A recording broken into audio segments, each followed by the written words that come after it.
मैं खामोशी से अंदर दाखिल हुआ और छुपकर के माँ के सामने ही खड़ा हो गया। माँ उधर आओ, आमर मेरे पास बैठ जाओ। देखो बेटा, कल तुम कितना गलत काम कर रहे थे, उससे तुम्हारे जिस्म पर कितने बड़े असरात पड़ सकते हैं, तुम्हें अंदाज़ा भी है। सूरी, माँ दोबारा नहीं करूँगा। माँ सूरी के बच्चे, वादा करो कि दोबारा नहीं करोगे। ठीक है माँ, दोबारा नहीं करूँगा। ठीक है बेटा, सो जाओ जाके, माँ ने कहा। कहानी शुरू करने से पहले अब दोस्तों से दरख्वास्त है, हमारे चैनल को सब्सक्राइब करें। मैंने सोचा कि जो मैंने देखा था सब माँ को बताऊं। माँ, आप मेरा इतना ख्याल नहीं करते जितना आपने बाजी शाजिया करका है। बेटा, मैं समझी नहीं किया। कहना चाहते हो खुलकर बताओ। मैंने हमत बढ़ाई। माँ, 25 दिन पहले वाली रात को मैंने सब कुछ देख लिया था जो आप तीनों कर रहे थे। ये बात करते ही माँ का रंग पीला हो गया था और माँ की हालत बिल्कुल खराब हो गई थी। माँ की ये हालत देखकर मैं डर गया और दिलासा दिया कि मैं समझता हूँ कि ये आपकी मजबूरी है। जितना मैं मजबूर हूँ उससे कहीं ज़्यादा आप और बाजी शाजिया मजबूर हैं।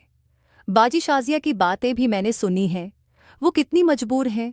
माँ, आप फिक्र न करें, मेरा और आपका राज ही रहेगा। बाजी शाजिया को भी पता नहीं चलेगा।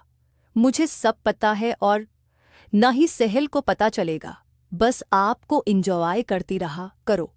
मेरी ये बातें सुनकर माँ काफ़ी रिलैक्स हो गई।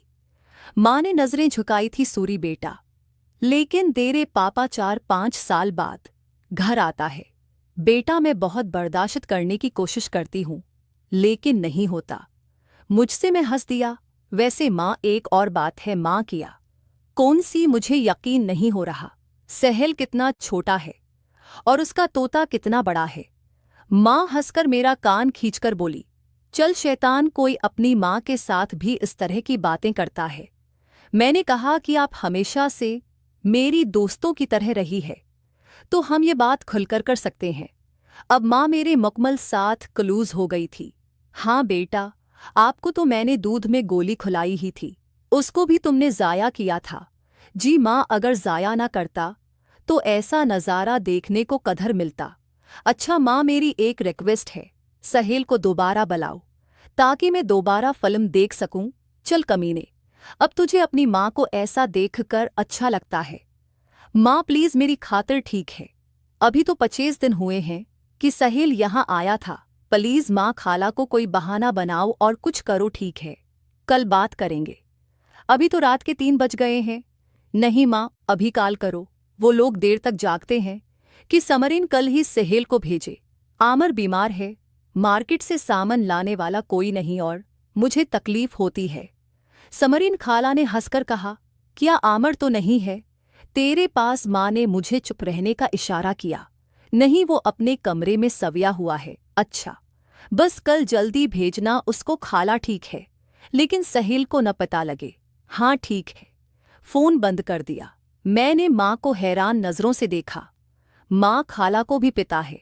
हाँ बेटा, बेटा उसकी मर्जी से ये होता है, लेकिन सहेल को नहीं पता। ठीक है माँ, बस जल्दी से सहेल आ जाए, बहुत जल्दी है मुझे।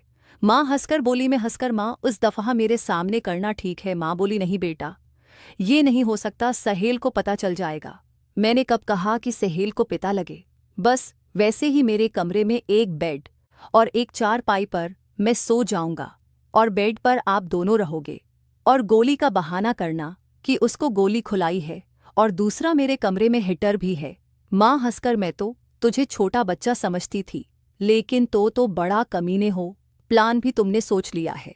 ठीक है बेटा, मुझे भी नींद पूरी करने दो, तुम भी पूरी कर लेना। वैसे भी वो कल तेरी माँ को सारे रात दुगा के रखेगा। ठीक है माँ। गोद नाइट सुबह नाश्ता किया तो सहेल की कॉल आ गई।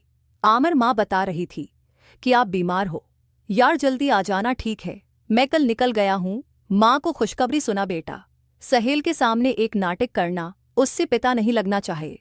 ठीक है माँ। सहेल का टाइम हो गया। माँ भी गजब की तैयार भी थी और सहेल भी आ गया। माँ ने उससे गले लगाया। मैंने भी सलाम दआ कि माँ ने सहेल को एक सेमाइल दी कि बेटा मैं चाय बनाकर लाती हूँ। सहेल ने बताया, काला जान में थोड़ा आराम कर लेना। चाहता हूँ, सफर की वजह से थका हुआ हूँ।